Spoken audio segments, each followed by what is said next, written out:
Congress M P Sasi തരൂരിന്റെ BJP. ബാന്ധവം കഴിഞ്ഞ 2 മാസക്കാലമായി നമ്മൾ ചർച്ച ചെയ്യുന്നു. നിലവിൽ ഡൽഹിയിൽ നിന്നും ലഭിക്കുന്ന റിപ്പോർട്ടുകൾ പ്രകാരം തരൂർ ബി.ജെ.പി. ഡീലിംഗ്സ് അതിന്റെ ക്ലൈമാക്സിൽ എത്തി നിൽക്കുകയാണ്.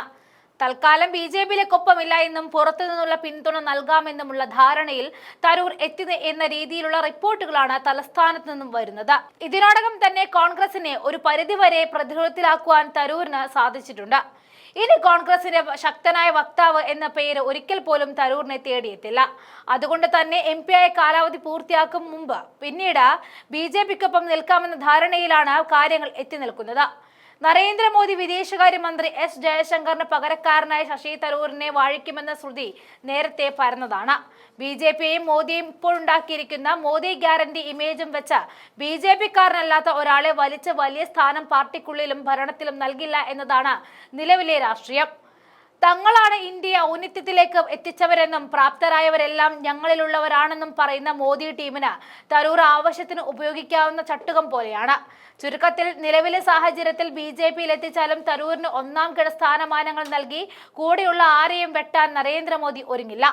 എസ് ജയശങ്കറിനെ പോലെ ലോകത്തിന് മുന്നിൽ വലിയ രീതിയിൽ അവതരിപ്പിക്കപ്പെട്ട ഒരു നയതന്ത്രജ്ഞനെ മാറ്റി നിലവിലെ സിസ്റ്റത്തിൽ അലോസരപ്പെടുത്തുവാൻ ബി.ജെ.പി. നിയന്ത്രിക്കുന്ന ചാണക്യബുദ്ധി അനുവദിക്കില്ല. പിന്നെ എന്താകും തരൂരിന് ബി.ജെ.പി. അങ്ങോട്ട് ആകർഷിക്കാൻ നൽകുന്ന സ്ഥാനമെന്ന ചോദ്യം നേരത്തെ ഉയർന്നിരുന്നു. ഏറ്റവും കഴിവുള്ളവരാണ് തങ്ങളുടെ പാർട്ടിയിലെന്നും മന്ത്രിസഭയിലെന്നും ഉള്ളവരെന്ന അവകാശവാദം തരൂർ ബി.ജെ.പിയുടെ ആവശ്യമായി മാറുന്നതോടെ പൊളിയും. ഇതും ബി.ജെ.പിയെ പിന്നിലേക്ക് വലിക്കുന്ന ഘടകമാണ്.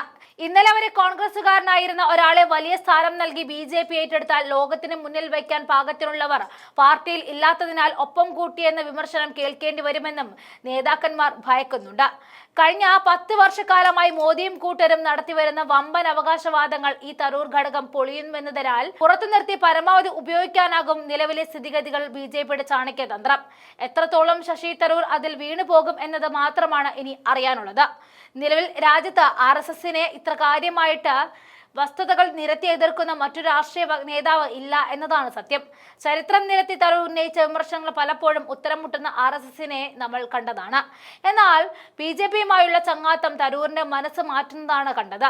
RSSന്റെ മനംമാറ്റത്തെക്കുറിച്ച് പറഞ്ഞ തരൂർ രാഹുൽ ഗാന്ധിയുടെ വാക്കുകളിൽ തിരുത്തു നൽകിയതും ദേശീയ രാഷ്ട്രീയത്തിൽ ശ്രദ്ധേയമായതാണ്.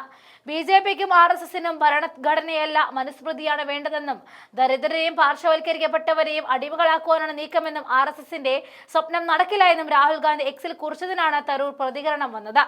രാഹുൽ ഗാന്ധിയുടെ നിരീക്ഷണം ചരിത്രപരമായി ശരിയായിരിക്കാം. എന്നാൽ ഭരണഘടന അംഗീകരിക്കുന്ന വേളയിൽ അതിന്റെ പോരായ്മകളായ ഗോൾവാൾക്കർ അടക്കം ചൂണ്ടിക്കാട്ടിയത് അതിന്റെ മനുസ്മൃതിയുടേതായി ഒന്നുമില്ല എന്നാണ് തരൂർ RSSന്റെ ആയിട്ട് ന്യായീകരിച്ചത്.